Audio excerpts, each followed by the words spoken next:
San Diego PD. So Cap, I'll turn it over to you to begin. All right, thanks. Good morning, everybody. The way this started, we had 4 existing shelters that were bridge shelters that were in place with 3 different service providers. And those shelters were originally designed to be a place for us to stuff as many people as we could in there and get them up off the street, help provide some housing navigation services, but really just keep them off the streets and in a safe place that they can sleep at night. They were not designed to be COVID compliant. And we were completely caught off guard when the outbreak occurred. And CDC guidance was very clear that we were not in a place where we could keep folks there long term. And so we had to get them out rather quickly. And the idea of trying to have numerous locations that were that allowed for COVID compliance really weren't an option that was viable for us because we just logistically couldn't support it. Many of our service providers were having a hit on their employees coming back to work. A lot of them did not want to come back into the shelter environment. With that impact, trying to maintain the same level of service that they were doing in their existing shelters just wasn't going to work, having multiple decentralized locations. So we moved to having a central location. Our convention center happened to be shut down because all the conventions were being canceled. And the convention centers bring a very unique, positive point that comes with them, and that's that they are built to build small cities literally overnight. They've got all of the catering services, all of the audio video services, the janitorial, security. They've got, our convention center is about a half mile long, so it's a massive location. It's all concrete walls. It's tough to break. They've got restroom facilities. So we were able to kind of make that decision and quickly move into this location. Our first priority was to move about 750 people from our existing 4 shelters into this location. And we wanted to do it in a way that allowed for the service providers to run their programs the way that they were doing it day to day.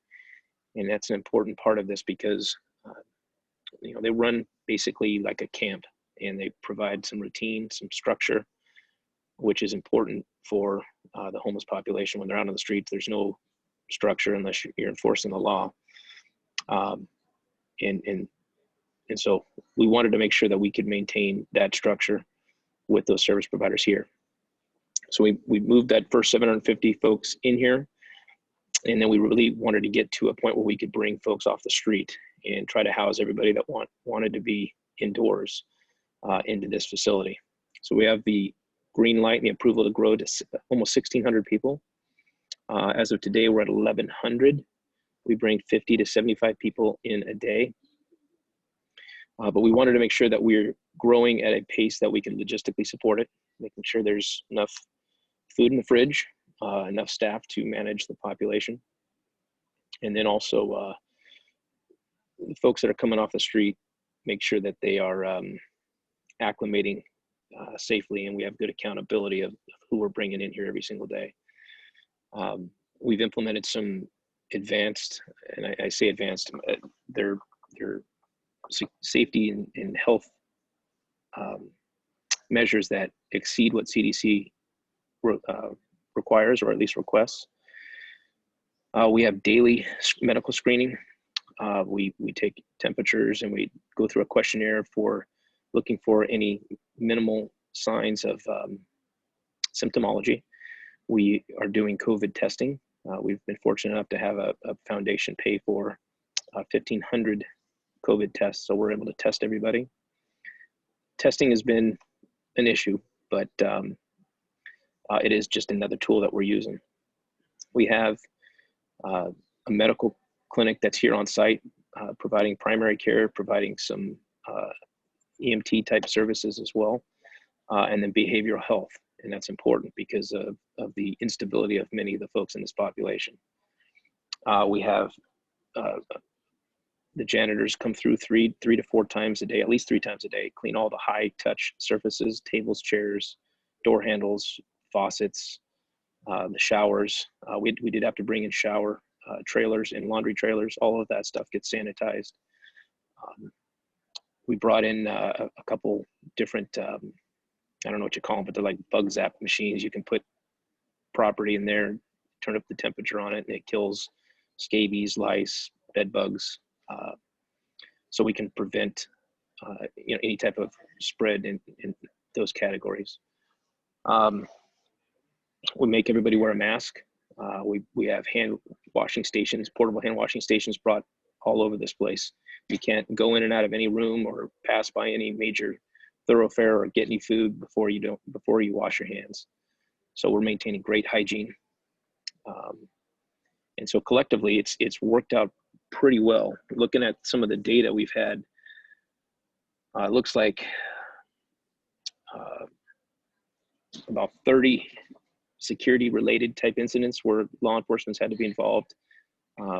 We've been here for nearly a month, so one a day, but no major incidents. We did have one person test positive for COVID, and she decided to rabbit on us and run out unexpectedly. Fortunately, she just turned herself into the hospital and ended up in isolation on her own. But that one caught us a little bit by surprise. And fortunately, we found her before it hit the media too greatly, because that was one we weren't expecting. But other than that, it's been a, knock on wood, a pretty smooth ride so far. So there's, as was mentioned, there's it makes it a little bit easier for enforcement to have them in one location. So what we're going to do is curious to see what's happening in various areas. So we're going to throw up our poll question for today regarding if you're even there yet. What's enforcement look like for you if you've had one large shelter, or if you're favoring smaller but more frequent and more abundant shelters around your communities, or you may not be there yet. So if everyone could fill out that poll question, we'll leave that open for about a minute or so, and then we'll share the results and see what everyone else is dealing with. While we're collecting those polls, before we turn over to Carlsbad Cap, is there any conversations from the convention center about how they'll get back, whatever the new normal may be, how they'll get back to normal once this all subsides, and to because it's a homeless population, get the shelter back to kind of what it used to be? Are they even there yet, or is it just day by day? That's a good question, Shaun. So part of what we did early on, and the reason that I'm involved even in this entire venture, is that we put an incident management team together utilizing ICS. I was a part of a policy group that was making decisions on what we were going to do as a county. And some of the decision makers in that room decided on the convention center, and I recognized that we were not going to get this thing off the ground from a policy group level. We needed to have an incident management team on site running this facility. And so part of what we're working through right now is the demobilization plan. And what does it look like if we have 30 days to get out of here? What does it look like if we have 2 weeks to get out? And what does it look like if they say you need to be out in a day or two? And everybody's goal is to try to, the whole operation is called shelter to home. So the whole focus is trying to get people in here, get them connected with housing navigation, and then move them into something more permanent, more stable on the outcome. But there are a lot of factors that are out of our control on that. And we're trying to plan for best case, worst case, and something in between, as we really don't know when the get out sign is going to go up. Yeah. Okay. So we shared the results, and hopefully everyone had a chance to look, but it was about 60% said that they were smaller, more localized shelters. I'll throw it up one more time real quick. And just about a little over 40% saying not quite there yet. So unfortunately, not everyone's in the same boat where they have a large convention center like that, but it's good to kind of know what's happening and some of the other areas too. So any questions that anyone wants to unmute before we turn it over to Sergeant Marshall? Any questions for San Diego?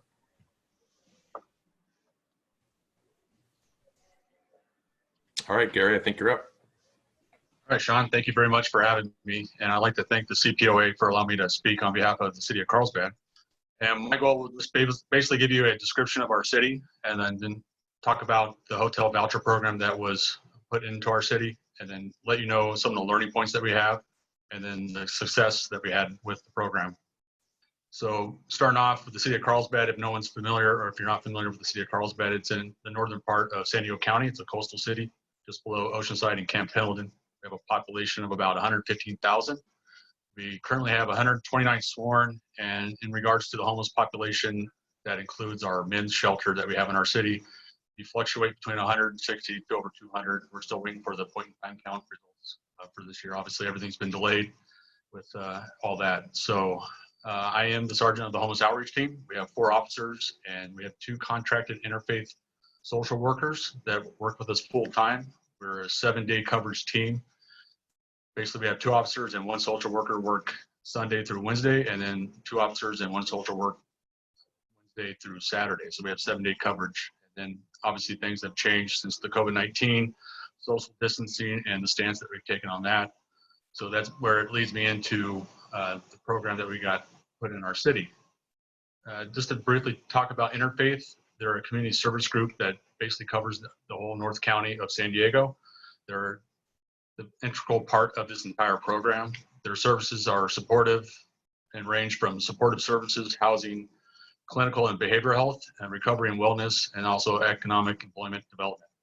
So they are all jack of all trades and have been very inspirational during this whole process. So the county came to us and said, we're going to take over a hotel in our city. I'm not going to give the name of the hotel, obviously, for confidential reasons, but hotel basically is a 66 room hotel, and the county wound up leasing or renting 40 rooms. We currently have 44 individuals in the hotel program. It's all FEMA funding, and the part that's being run by the county is through the RTFH, which is the Regional Task Force of Homelessness. And we were given the guidelines, which is the vulnerable homeless community. And the guidelines were essential for us to be able to go out into our homeless population and find the people that fit those guidelines, which is 65 and older, or if they have some sort of medical illness or underlying medical illness, to include diabetes, heart issues, respiratory, autoimmune, anything that would qualify, that would make them more vulnerable to the COVID-19 risk. This program started early March. We were given the task to go out and try to find the people in our homeless population that would be able to put into this shelter. My hot team, with all the experience that they have, were quickly able to establish a significant list, and we elected to take it in stages. We initially had 5 people that we were able to find and bring to the hotel. Most of them came on their own because we wanted to adhere to the social distancing, especially during the initial part of this and the unknown amount of risk that was being involved. So that allowed our social workers to basically oversee the people that came in. And then we slowly increased to what we are now, is at 44 people total. We have a couple rooms that have married couples. We have no families, and for the most part, it's single individuals. So it started in early March, homeless outreach team, and also in collaboration with the Oceanside Hot team as well, helped basically bring us to capacity. And the county had a couple of individuals that were brought in as well.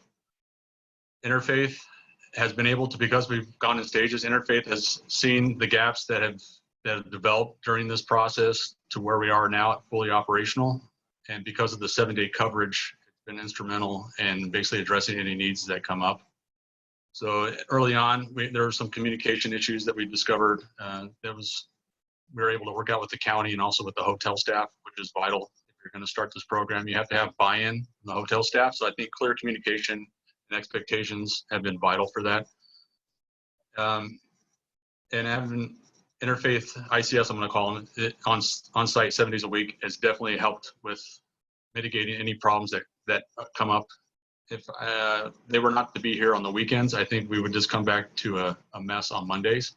So the fact that they're here 7 days a week with this vulnerable population allows for same-day communication, same-day action, and a lot of buy-in from the people that are staying there as well. And early on, we went to each individual that was allowed under the hotel voucher program and had them sign a contract. And the social worker went to each individual along with the hot officer. And I think that helped with security in regards to that. So that established not only to the individual, but to interfaith that this is going to be a mutual collaborated effort and we're going to be able to get through this together. So we had that, and then direct correlation, or it's actually direct communication with ICS, with all the food vendors, security, and laundry services. That was a development as well. And it started off a little rocky at first, but I think once we got clear guidance on that and everybody on board, it's efficient now. But long story short, the county delivers food 3 times a day to each individual staying at the hotel. The hotel staff is now taking over the laundry services. Initially, the county was splitting it half and half. And during this time frame, we've incorporated more outside resources into the program. We have a public health nurse that comes on Monday, Wednesdays, and Fridays. We have the Vista Community Clinic, which deals with basic medical needs or any type of benefits, dinner relief, or social security type aid in that sense, and also prescriptions are for people that don't have a primary care physician. We have another service coming in this week called Lifeline that's going to provide cell phones, government cell phones for those that do not have cell phones. And we also have behavioral health services on site as well. As the captain reiterated in regards to the population we're dealing with, that's a very important component of this program. So the learning points that we had initially was just the communication, metering people in. I think if we brought all 40 people in all at once, it would have been pure chaos. The fact that we were able to meter people in little by little, it allowed us to find out where we need to fill those gaps and to be able to get services needed to minimize any type of anxiety that's created during this type of program. And then having clear-cut rules for the guests to understand that they have to follow.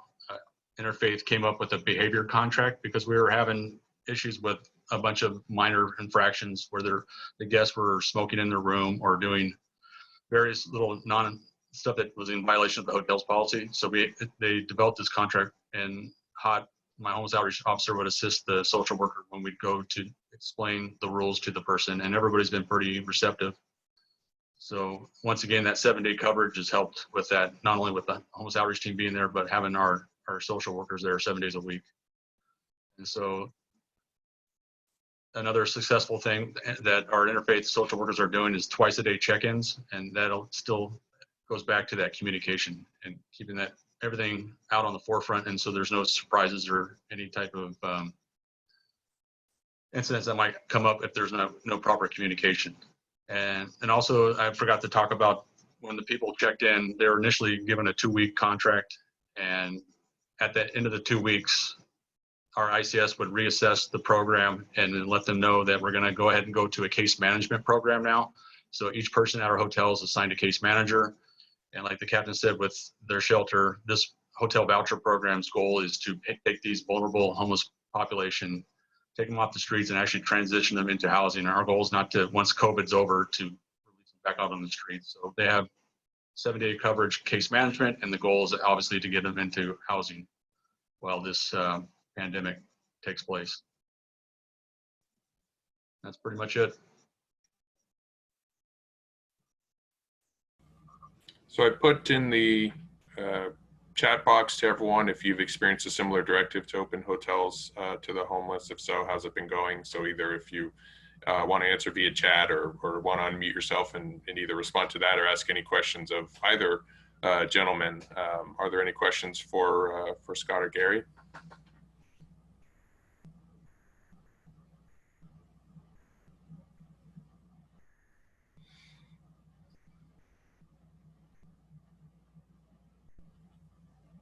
So it doesn't look like we